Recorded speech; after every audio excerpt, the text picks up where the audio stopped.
بسم اللہ الرحمن الرحیم۔ یہ قصہ احسن القصص میں سے ہے،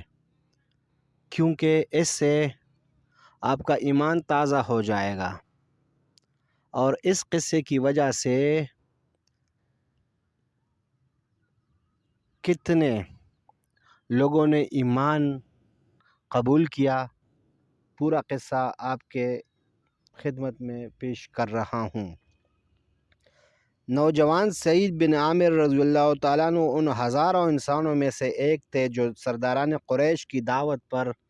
مکہ سے باہر ایک مخصوص مقام پر جناب خبیب بن عدی رضی اللہ تعالیٰ عنہ کے قتل کا تماشا دیکھنے کے لیے اکٹھے ہوئے تھے، جن کو کفار نے غداری سے گرفتار کیا تھا۔ وہ اپنی بھرپور جوانی اور پرجوش شباب کے بل پر مجمع کو دھکیلتا اور اس میں سے اپنے لیے راستہ بناتا ہوا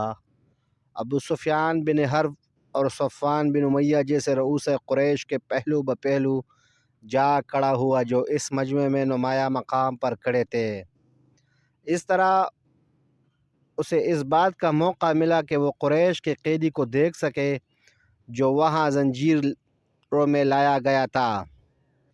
جن کو قریش کی عورتیں، بچے اور جوان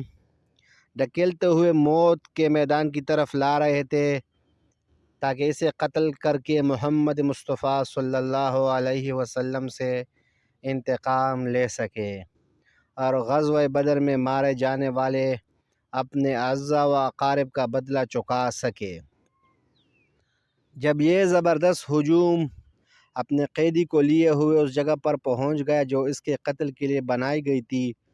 تو نوجوان سعید بن عامر ایک جگہ رک کر ہجوم کے درمیان سے جناب خبیب رضی اللہ تعالیٰ عنہ کو دیکھنے لگا۔ اس نے دیکھا کہ خبیب کو تخت دار کی طرف لے جایا جا رہا ہے۔ اس نے عورتوں اور بچوں کی چیخ و پکار اور شور و غل کے درمیان سے ابھرتی ہوئی خبیب رضی اللہ تعالیٰ عنہ کی وہ باوقار اور پرسکون آواز سنی جو اس کے پردہ سماعت سے ٹکرائی تھی: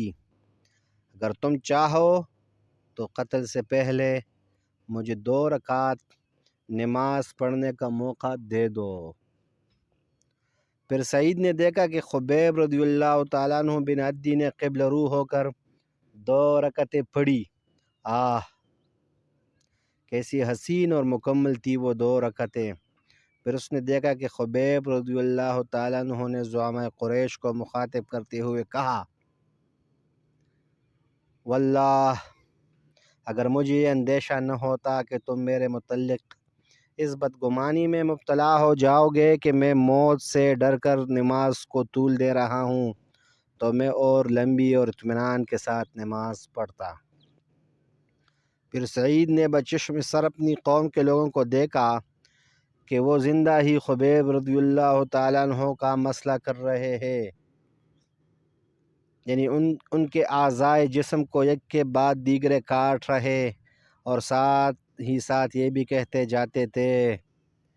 کیا تم یہ بات پسند کرو گے کہ اس وقت محمد مصطفیٰ صلی اللہ علیہ وسلم تمہاری جگہ یہاں ہوتے اور تم اس تکلیف سے نجات پا جاتے؟ تو خبیب رضی اللہ عنہ نے جواب دیا، اور اس وقت ان کے جسم سے بے تحاشا خون بہہ رہا تھا: واللہ،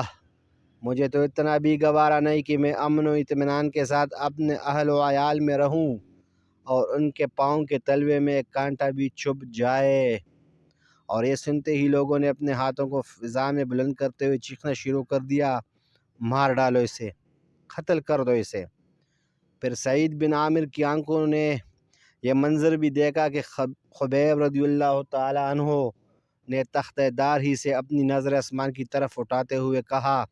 اے اللہ، انہیں ایک ایک کر کے گن لے، انہیں منتشر کر کے ہلاک کر، اور ان میں سے کسی کو نہ چھوڑ۔ پھر انہوں نے آخری سانس لیا اور روح پاک اپنے رب کے حضور پہنچ گئی۔ اس وقت ان کے جسم پر تلوار اور نیزوں کے ان گنت زخم تھے۔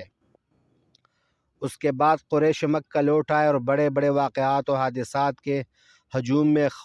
خبیب رضی اللہ تعالیٰ عنہ اور ان کے قتل کا واقعہ ان کے ذہنوں سے اوجھل ہو گیا، لیکن نوجوان سعید بن عامر خبیب رضی اللہ تعالیٰ عنہ کی مظلومیت اور ان کے دردناک قتل کے اس دلخراش منظر کو اپنے لوح ذہن سے ایک لمحہ کے لیے محو نہ کر سکا۔ وہ سوتا تو خواب میں ان کو دیکھتا اور عالم بیداری میں اپنے خیالات میں ان کو موجود پاتا۔ یہ منظر ہر وقت ان کی نگاہوں کے سامنے رہتا کہ خبیب رضی اللہ تعالیٰ عنہ تخت دار کے سامنے بڑے سکون و اطمینان کے ساتھ کھڑے 2 رکعتیں ادا کر رہے ہیں، اور اس کے پردے سماعت سے ہر وقت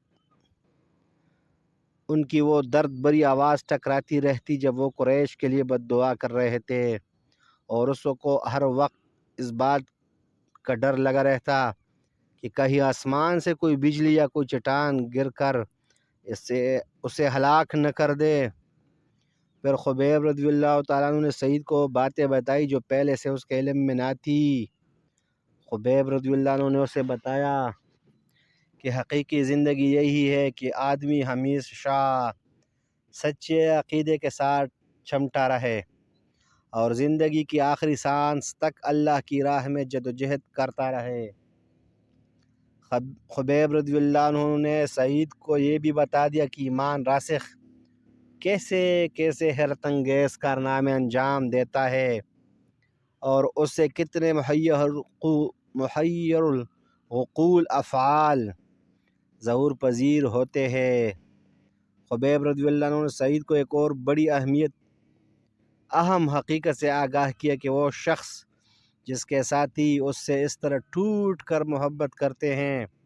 واقعی برحق رسول اور سچا نبی ہے اور اسے آسمانی مدد حاصل ہے۔ اور اس وقت اللہ تعالیٰ نے سعید بن عامر کے سینوں کو اسلام کے لیے کھول دیا۔ وہ قریش کے ایک مجلس میں پہنچا اور وہاں کھڑے ہو کر اس نے قریش اور ان کے کالے کرتوتوں سے اپنی بے تعلقی و نفرت اور ان کے معبودان باطل سے اپنی بیزاری و برات اور اپنے دخول اسلام کا برملا اور کلم کلا اعلان کر دیا۔ اس کے بعد حضرت سعید بن عامر رضی اللہ تعالیٰ عنہ ہجرت کر کے مدینہ چلے گئے اور مستقل طور پر انہوں نے رسول اللہ صلی اللہ علیہ وسلم کی صحبت اختیار کر لی، اور غزوہ خیبر اس کے بعد کے تمام غزوات میں آپ صلی اللہ علیہ وسلم کے ہم رکاب رہے۔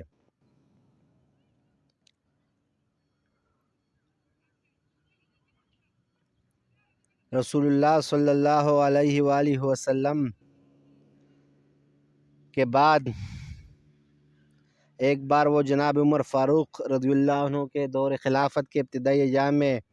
ان کی خدمت میں حاضر ہوئے اور نصیحت کرتے ہوئے ان سے کہا، جناب عمر رضی اللہ تعالیٰ عنہ، میں آپ کو نصیحت کرتا ہوں کہ رعایا کے بارے میں ہمیشہ اللہ تعالیٰ سے ڈرتے رہیے اور اللہ تعالیٰ کے معاملے میں لوگوں کا کوئی خوف نہ کیجیے،